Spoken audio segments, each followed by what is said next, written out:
Hey everyone, as you might know, I've been playing through Frosthaven over on my Twitch channel, but also been uploading the VODs here on YouTube for a while. Done about 25-ish scenarios now, and I feel like I've got quite a good grasp of Frosthaven versus Gloomhaven now. I want to do a full review of Frosthaven at some point, but I feel like I want to actually kind of complete the game first before I do that, or at least get very close to completing the game so that I can give it a very nice kind of summary really. But I wanted to do a quick video really about what I've learned playing Frosthaven over the last 25 scenarios and how it differs from Gloomhaven, and things that I think that you might kind of pitfalls that you might fall into if you're playing this for the first time, if you're coming from Gloomhaven or if you're just coming from no experience whatsoever. And I think there are some key differences with Frosthaven that I want to cover. So yeah, let's just go over those and let's have a chat. Before we get started, a big thank you to all of my supporters over on Patreon and the subscribers over on Twitch. Thank you all so much. With a shout out to my legendary supporters, Kira and Obi-Wan Kanzi. Thank you so much for the support. So first thing I want to talk about is party composition and player count. Two things that we've talked about a lot in Gloomhaven since. Player count, it's no secret that Gloomhaven wasn't a brilliant game at 2-player. You lose out on a lot of the kind of fun interaction of playing with four potential personal quests being completed, for new characters to be unlocked, more enemies to deal with, so the scenarios themselves felt fuller, more alive with enemies for you to deal with, and it just gives a more well-rounded experience because you can get all of the different classes in there and everyone has their own role and you can really play into your role in your party, and yeah, you have less gaps as you go along. Now in Frosthaven, I feel like this problem is kind of amplified a little bit compared to Gloomhaven. Gloomhaven, you could still play your character as its kind of unique twist would intend, but because the characters were a little bit simpler, a little bit more kind of wider in their scope sometimes in what they can do, it felt like you had the freedom still at 2-player to be able to kind of play your character how you wanted, and you had lots of powerful abilities that could get you through scenarios regardless. Frosthaven isn't quite like that. At 2-player, I've been playing it on stream with just 2 mercenaries for a couple of reasons, mainly because, it's quite difficult to manage more than 2 characters, especially with the more complicated ones. But also in terms of like space for my stream, it's hard for me to show so many enemies on screen and for me to kind of complete a scenario in a single stream. It just works out better for me to play 2 mercenaries. But I do get the feeling that in Frosthaven, although they have made some changes, the inspiration system to be able to unlock characters a bit quicker because you gain inspiration points, so you don't kind of fall behind in the campaign elements of it. Maybe a little bit with some of the resource gathering, but then you do also have the cards to give you additional resources if you draw them, if you are playing at 2. So it does feel like they do give you a lot of that, and I've not been struggling in that department at all, really. I've always kind of had the resources that I need pretty much every time. So yeah, I would say that the main failing really here is that at 2-player, the characters are more difficult to play. They're a little bit more narrow sometimes in what they do and what they're trying to do. And the scenario design in Frosthaven can be sometimes quite elaborate, and they can be quite difficult for certain characters to deal with.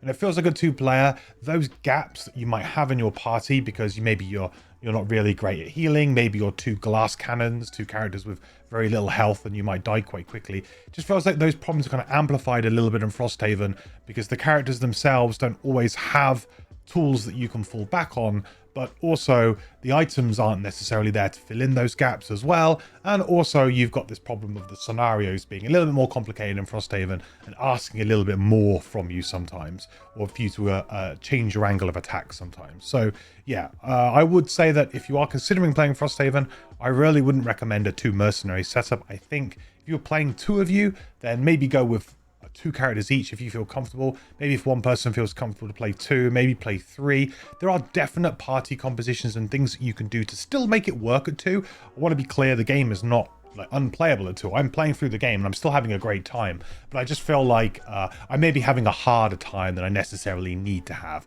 And although there is some great 2-party pairings, especially like Bone Shaper and Banner Spear early on, seems very, very strong and seems to be you know, a really good time and fun to play, and you get everything in that party pretty much.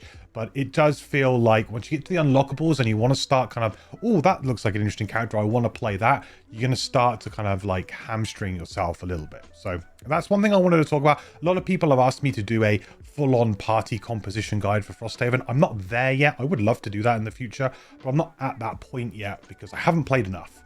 I just purely haven't played enough yet. So I don't want to put content out there where I just don't know, and I'm just guessing. So we will, I will get to that point at some point for you guys, but not quite yet. But those are my initial thoughts around party composition and things like that. Don't fall into like traps of thinking, okay, we really need to have like a tank, or we need to have a healer, or we need to have this, or we need to have that. It feels like a lot of the characters have those abilities or those play styles, but they're a lot weirder now than they used to be, right?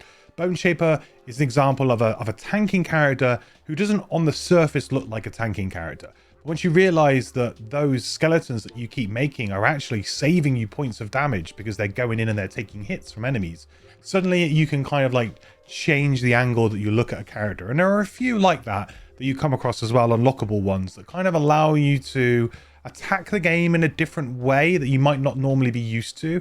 And so our kind of general terms of saying, okay, that's a tanking character, that's a this character, that's a that character, feels like the lines are a lot more blurred in Frosthaven in that sense. So I wouldn't get necessarily really locked into that way of thinking, but certainly having, you know, a character who's got a big hand size and a healthy health pool is going to be a pretty decent indication that there'll be like a front lining type character for you at least.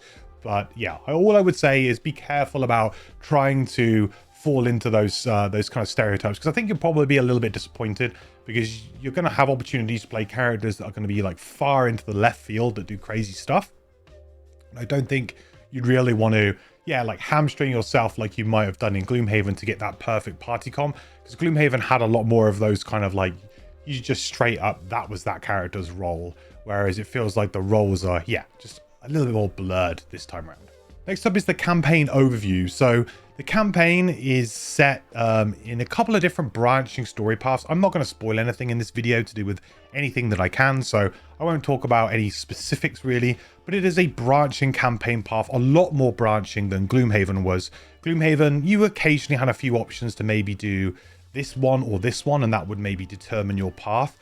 Think of it like that, except for there's multiple different paths with that going on at the same time. And there are kind of like several different kind of quests or main kind of quests that are going on that are in kind of different parts of the world that are following slightly different storylines, but they are all equally as important and part of the main story.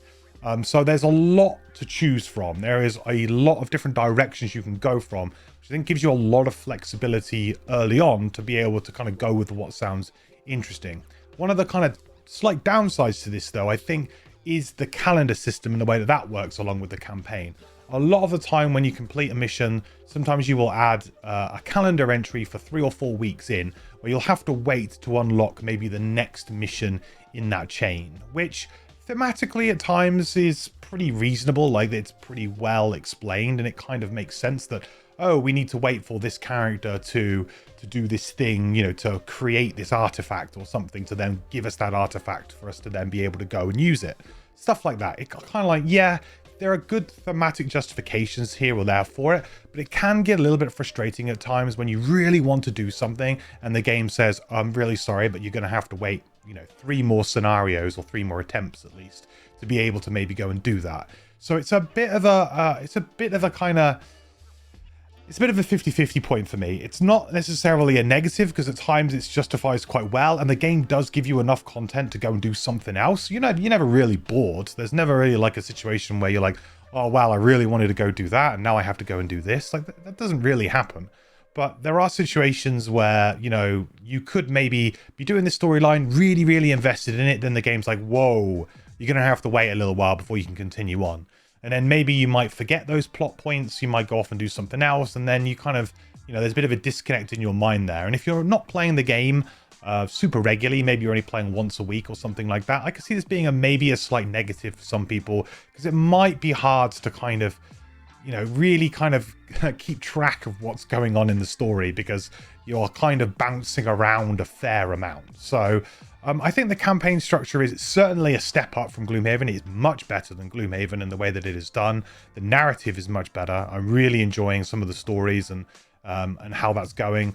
But I will say that as a slight negative, slight kind of point, is that the calendar might not be for some. That might be an element of the game that some people, kind of don't really jive with, because at times it can feel a little bit contrived, a little bit gamey, where you're trying to wait for these things to happen. But it's there for a reason. It's there to stop players from potentially motoring on and to try and kind of gate a little bit of progression in certain elements of the game. I get it that it's there for a reason, to try and stop players from maybe, racing to the end, getting a super, super powerful item or something through some kind of reward, and then that kind of warps the rest of the game. There's definitely a conscious effort here to be able to balance the acquisition of items in a way so that, not only the items themselves, but the acquisition of the items, to try and make it so that, the power level kind of feels like you're gradually rising up, rather than necessarily going, feeling like relatively strong, and then suddenly you get a massive power spike with some item that suddenly, you find in a chest that just completely changes the game for you. So it does feel like it's a bit more of a measured approach, but that can be, sometimes it can be a little bit frustrating when you just want to try and finish a storyline.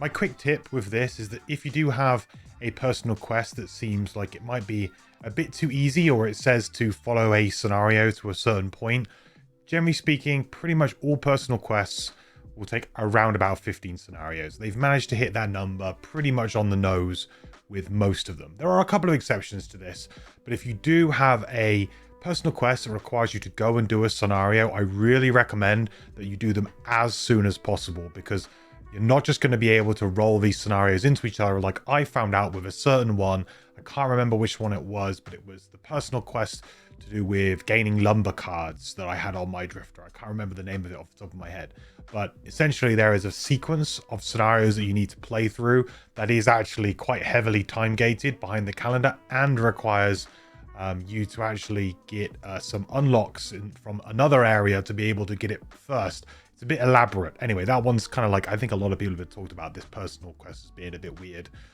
But yeah, just worth considering.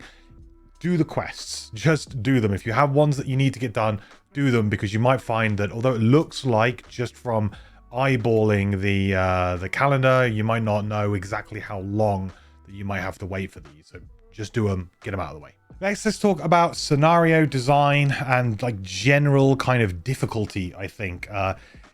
It's been a big talking point for both me in my playthrough, but also I think a lot of people who are playing this game are talking about this.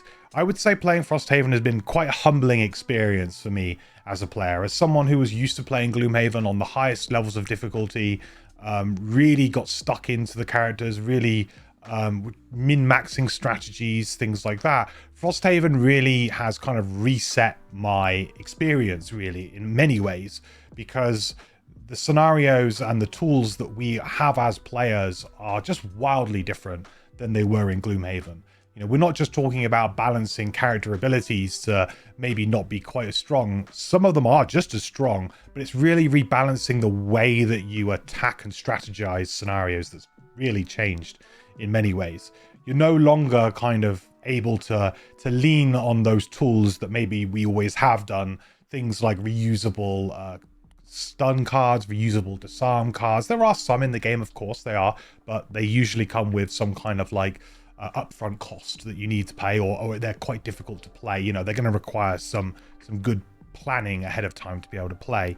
And there's a significant lack of those tools that maybe we've always relied on. Certain items even that you would always rely on to give you a very good a very good early game. Something simple like Eagle Eye Goggles, which was a level 1 item that I think a lot of us looking back now widely accept that it was a very powerful, probably too powerful item, at least as a starting item. But you now have to really deal with that level 1 attack modifier deck for quite a lot longer, and those draws feel more swingy this time round than they did before, because the lack of strength and the lack of advantage and certain things like that, it just feels like it's a bit more of an uphill battle. You're really having to fight for every inch a lot of the times. And I've not been playing the game on increased difficulty. I've been playing it occasionally on increased difficulty, but I found that my progress is sort of stalled at certain points, and I was getting a bit more frustrated with the game because of that. So I've sort of had to like just say, you know what, let's just play it without any increased difficulty and let's just try it out. I'm only using the solo rules that are printed in the book. I'm not using +1 difficulty as solo rules. And perhaps if I play through the game again, I might put the difficulty up once I've got a few more kind of like learnings under my belt with the game. But it certainly does feel more difficult, but it feels more difficult in the sense that you kind of just need to come at it from a fresh perspective. You can't really come at it from the angle that we always have. And control tools that we used to use, like those disarms and things, they've now changed into different things. They've now changed into like force movement abilities where you can force the enemies to move around. It's changed to immobilize. I see immobilize being used a lot more, which is really good and handy to use. I've seen lots of ways to block off the enemies with terrain manipulation and things like that is definitely in the game. Focus manipulation of enemies, that kind of side of things. And of course, good old-fashioned running away is also like a big part of the game. Initiative dancing, on being able to go early than late, it's something that I've always want to go early. When my playstyle with Gloomhaven was always, I want to be the first to go because I always had the abilities to back that up, but I don't necessarily always have the abilities this time around. So there's definitely a more measured approach with the way you use your initiative. You know, there's definitely a slight kind of nerf, if you like, to early initiative. Although initiative dance has always been a part of the game, if you did have a character with just really strong abilities and very fast initiatives and you could kill things before they went or disarm them or stun them before they went, you just always went early. It was just simple, right? Whereas now it's a huge part of the game doing that kind of stuff.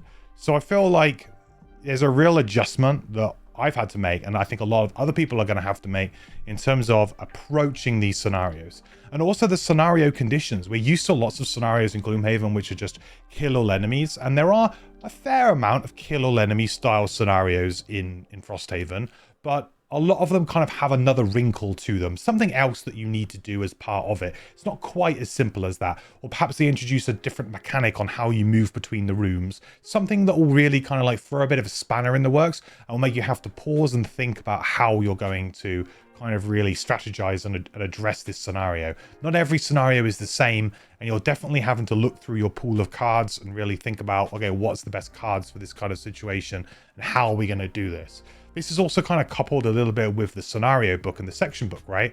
We had in Gloomhaven, some people probably did, and if you played Gloomhaven, you probably did play it with like the fog of war, not looking into different kind of rooms, having that kind of revealed gradually to you. You might have used an app if you were playing physically, but it was never like part of the original rules. So many of us, me included, I had to play the original game, initially, not necessarily, knowing everything, but, having a general idea of the layout, and, it was there for all you to see, right?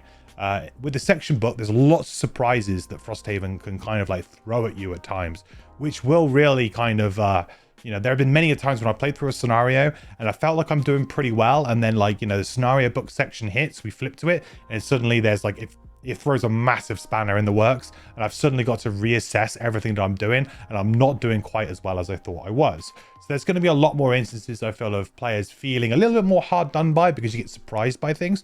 And also that kind of element of needing to play through a scenario to understand what it's going to do, to then maybe restart it then with like a good strategy in your mind to be able to do it. You can definitely look at a scenario and go, okay, I think this type of card is going to be useful to pick from your pool, but there might be a bit more trial and error compared to what maybe you were used to in Gloomhaven, just being able to use the same cards every time and kind of bulldozer through the scenario. It's not really going to happen here. You're going to have to strategize a lot more, and the challenges are much different. So in terms of difficulty, I don't feel like it's necessarily like streets more difficult than Gloomhaven. I see, I've had people talk to me about it and say like they feel like it's really like loads more difficult. It's not really. It's just that the tools that you have are different, and the scenarios are proposing like much different kind of like problems to the players. It doesn't feel like it feels much more puzzly and thinky than perhaps Gloomhaven did, which could be a positive for you, could be a negative, depending on how you want to address things. But certainly if you're someone who likes playing like the big dumb brute and just you like to go in and hit things, and that's what you like to do, I walk in and I hit things, and that's how you like to play, there's a lot more of a measured approach here. Although you can kind of do that a little bit here and there in places, it's a bit more of a measured approach. And yeah, it's certainly been a humbling experience for me, and I'm sure other people have, and I've had to really address the way that I'm playing, and I really have to like rethink the way that I've been kind of playing a lot of these scenarios. So that kind of leads on quite nicely to like gameplay mechanics and like ability changes and stuff. I talked a little bit there about the lack of like having loads of that kind of top tier control stuff that we have. But absolutely, like, there are very powerful things that you can do in Frosthaven. Some of the characters feel like insanely powerful. When I was playing the Drifter and the Deathwalker, both together, when they are both like in their element and they are, you know, the tempo clicks and everything snowballs and rolls downhill, they feel like really powerful characters, really fun to play. And I feel like I am, you know, easing through scenarios at times. You know, they just felt so strong in certain situations. But the thing that kind of happens is you get derailed quite a bit in Frosthaven, which means that those ability cards that you have, you really need them to be a little bit more flexible to be able to kind of change up on the fly. There is so much changing up on the fly of different ability cards using your pool that you really need to do. I'm quite bad at it. It's an element that I always forget when I play, like, oh yeah, I should probably review my cards before I go into this scenario. I definitely kind of just end up using the same ones I did on the previous scenario. Like, if it worked last scenario, why wouldn't it work maybe this scenario? You actually really do need to look at that pool of cards, and you need to think about it. This is going to affect a lot of my guide content going forward in terms of class guides, because, you know, in my class guides of past, I was very confident most of the time to say, hey, this should be your hand, and you should take this card out and replace it with this card, and you should take this card out and replace it with this one for every level up that you do. That's not really going to be the case. There's going to be like the floating cards. There are a couple of characters like that in Gloomhaven, but Frosthaven, it's like every character is going to have these kind of sideboard pool of cards that you're going to want to draw from in different situations and in different player counts as well. So certainly if you're playing 2-player, there's much more considerations with trying to keep a breadth of abilities open to you. Whereas if you're playing, you know, 4-player, maybe you can be a bit more greedy and be a little bit more kind of like linear in what you're trying to do. But it's, yeah, I feel like the ability cards themselves, they're actually probably more powerful on balance. Certainly the attacks feel more powerful. So a lot more characters are attacking for like 4 as standard very early on, which just feel really powerful to be able to do that kind of attack. And the combos feel really nice. The interlinking of abilities and cards feels really, really nice. Every character just feels like they're really well tuned.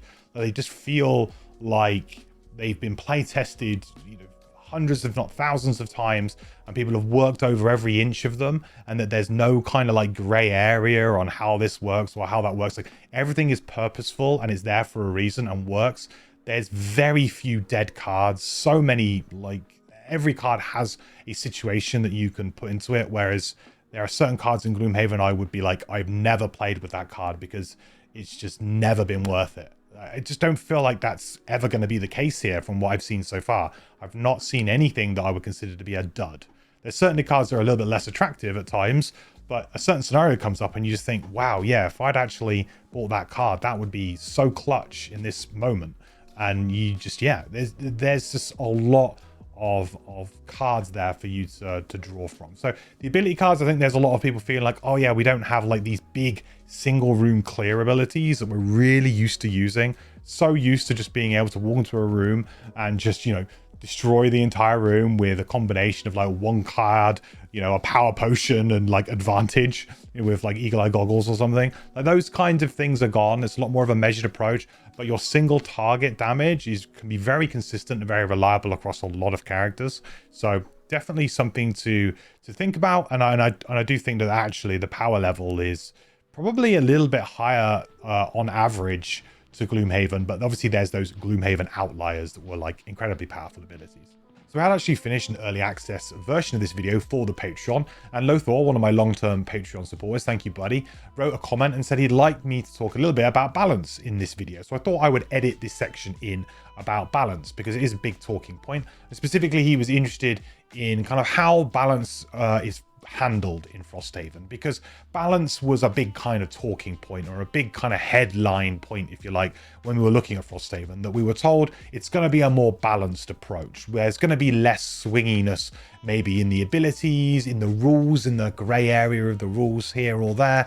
And certainly all of the characters will feel a little bit more on par with each other, and we won't necessarily have as many massive outliers in terms of this character is hugely powerful, this character much less so. So there's a lot of balancing that's been going on here, and he rightly says in Gloomhaven that you could, in fact, choose your own difficulty, because you could choose to use those broken, very powerful characters. You could choose to use the best high prosperity items. You could choose to abuse certain mechanics more and more, but that was all down to the players, and you could really choose how you interacted with the game. If you wanted to make the game harder for yourself because you found it easier, you jacked the difficulty up. You would maybe sort of say, well, I'm going to try making this card work rather than always playing with this card, because this card's sort of like, you know, I can win every time that I play with this set of cards or this group of mercenaries.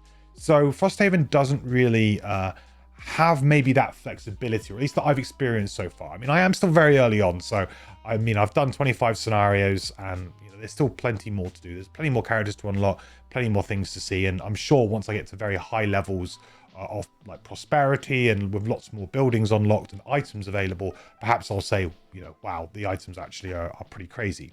But I definitely feel at this point in time that there is a balanced approach, but it's a balanced approach across the board. It doesn't just apply to the mercenaries that you play. Yes, they have been balanced, but they've been balanced more in a sense that they are more equal to each other. I'm not seeing maybe one wildly powerful class and then another class which you would say that seems underpowered compared to the rest. In the right situations, and this is the key part, in the right situations, every class I think can succeed really, really well that I've seen so far. And really, that's the crux of it, in the right situations.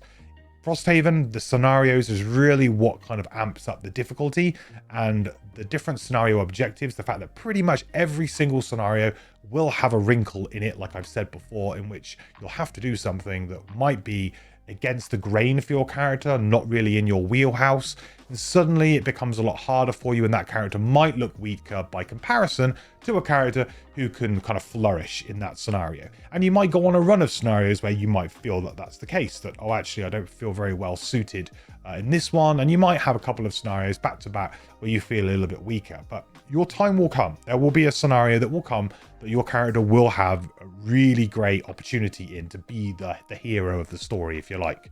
The balancing's also been done across the board for monsters as well. So monsters have been really looked at, and a lot of the initiatives have been changed around. Even the returning monsters have had changes to some of their abilities to make them fit in a little bit more with what the players have as well. So there's a bit more of a balanced approach between the power level of the monsters and the players. Players are always going to feel a bit more powerful than the monsters, but certainly there are some very scary monster abilities that you want to try and avoid, but quite often they are on like late initiatives, or they're avoidable in certain ways. Gone are the days of maybe really, really early initiative, night demons going invisible and just kind of ruining your day. A lot of those kinds of things have kind of been measured out and have now gone to later initiatives, and scary things like enemies stunning and disarming you are late pretty much consistently as well. So there's plenty of opportunity for the players to react potentially to what enemies are doing. So there's a rebalancing across the board, I would say. And one of the reasons why bringing Gloomhaven characters into Frosthaven seems like a really bad idea is because they're completely alien to everything that's going on in this game.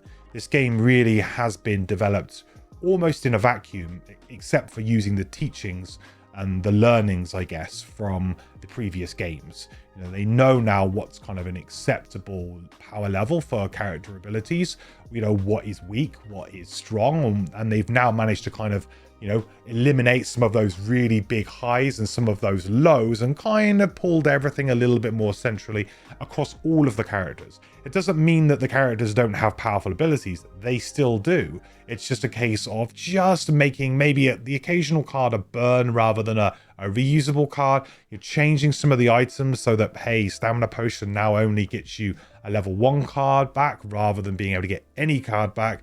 And suddenly, you know, they can open up design spaces in different ways. And I can definitely see some conscious decisions that have been made to try and make certain abilities powerful, but with drawbacks or with other things you have to do or can't be reoccurred and stuff like that. So when we talk about balance in Frosthaven, it's definitely a kind of a whole approach from the game perspective.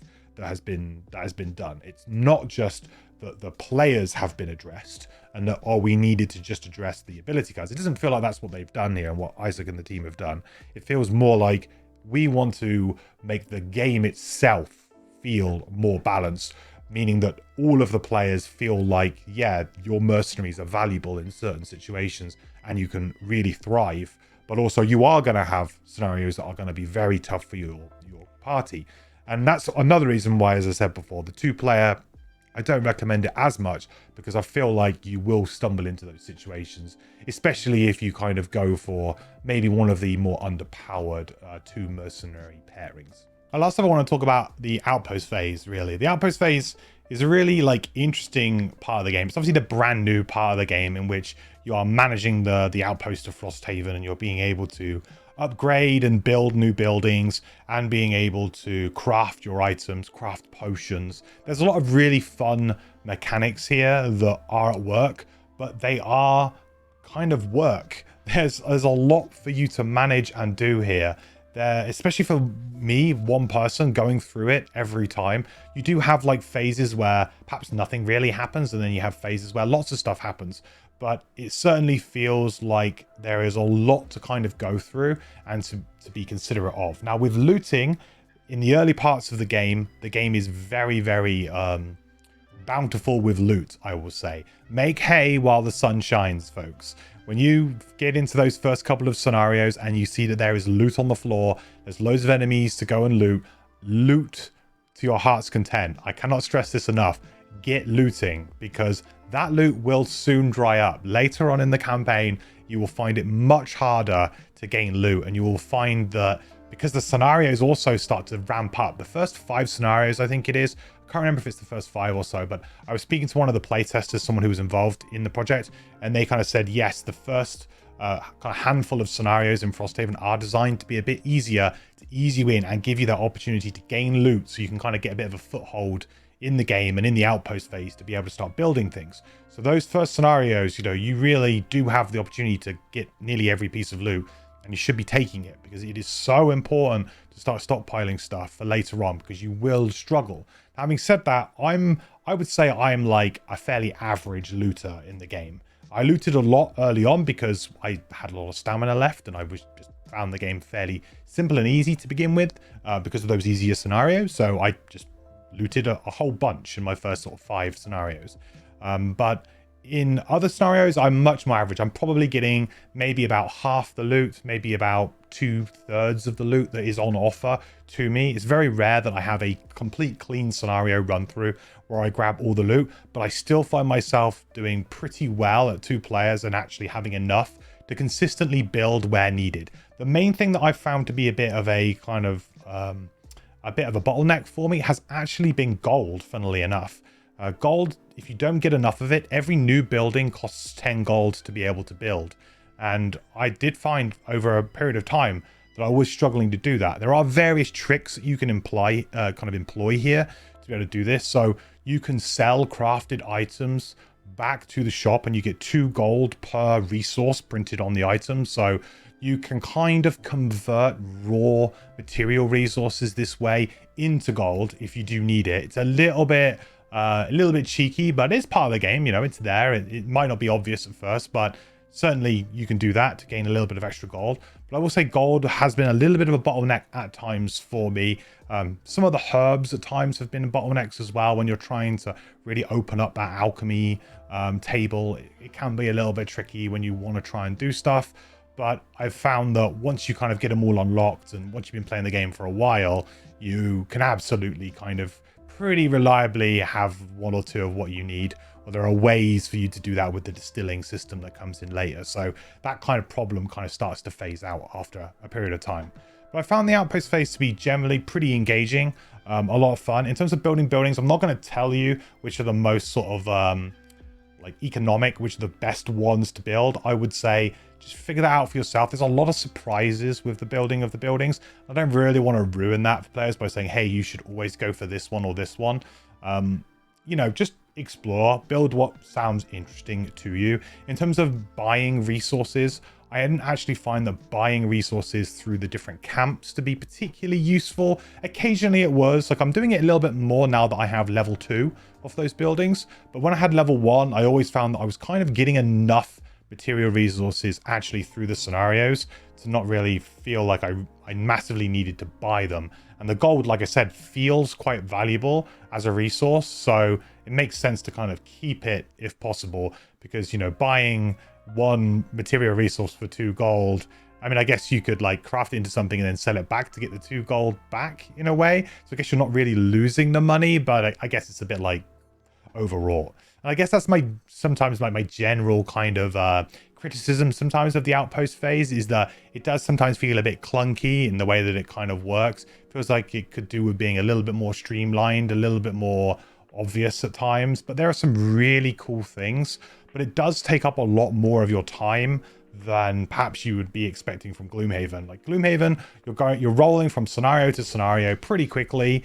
You're maybe doing a city event in between, maybe buying something, whatever it is that you do. But that city event can really be, you know, it could be like a minute if you really wanted it to be. It's so short. Whereas in Frosthaven, like there is a method that you have to do. And if you see my video, I go through it on how to do it. You know, the link down below, I'll probably link it or something.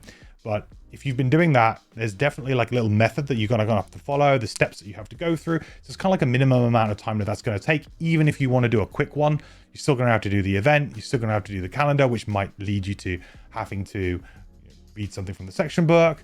You know, you're probably all going to want to go, well, can we craft? Can we do this? Then you're going to want to look at your constructions. You've still got to do your building operations. There's a lot of extra stuff that goes down. Plus, if you're in winter, you're more likely to get attacked with an event, which means that you then have to manage a whole attack phase that happens, which is fairly quick, but there is some decision making there on whether or not to use your soldiers from your barracks, or, you know, what you're going to do and to try and avoid the attacks, and how you're going to play with that. So yeah, I feel like the Outpost phase in general is a great addition in terms of beefing up everything that's going on kind of around the game. It makes you feel a lot more like you are building something together, and you can see the town grow as you progress through the campaign.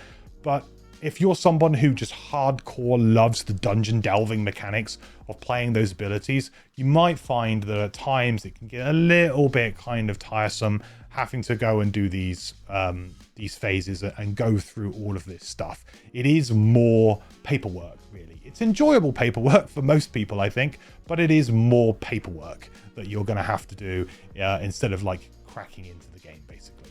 So there we go. I just wanted to put some of my thoughts out there, some kind of like little tips and things that I've kind of noticed as I've been playing. Hopefully it might help some of you guys out who are just starting. Let me know how you're finding Frosthaven down in the comments below. It'd be good to get a bit of a discourse started around this. I know a lot of people are playing through the game right now and having different experiences. The game is still very like spoiler heavy though at the moment. You know, I think we have to be very careful at this point in time about what kind of spoilers we're talking about. So try and keep it spoiler free down in the comments if you can. I'd appreciate it. I'm sure other people will too. If you did like this video, please do toss it a like. It helps me out so much here on YouTube, and also sub if you're not already. We're so close to 10,000 subs on the channel, so that's pretty insane. Blows my mind, but I can't believe that we're knocking on the door for 10,000. So yeah, that's pretty crazy. But thank you all so much for everyone who has already done that, and also a big thank you to all of my supporters over on Patreon and the subscribers over on Twitch, my legendary supporters over on Patreon, Obi-Wan Kanzi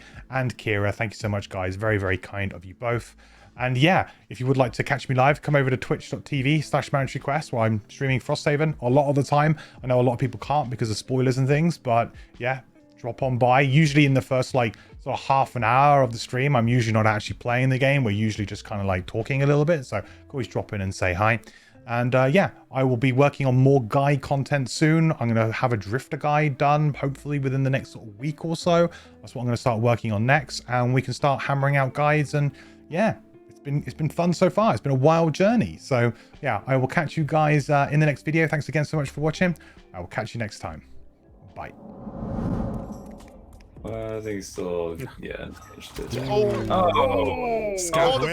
that's the blessing from Cowboy. Yeah. That's the blessing from.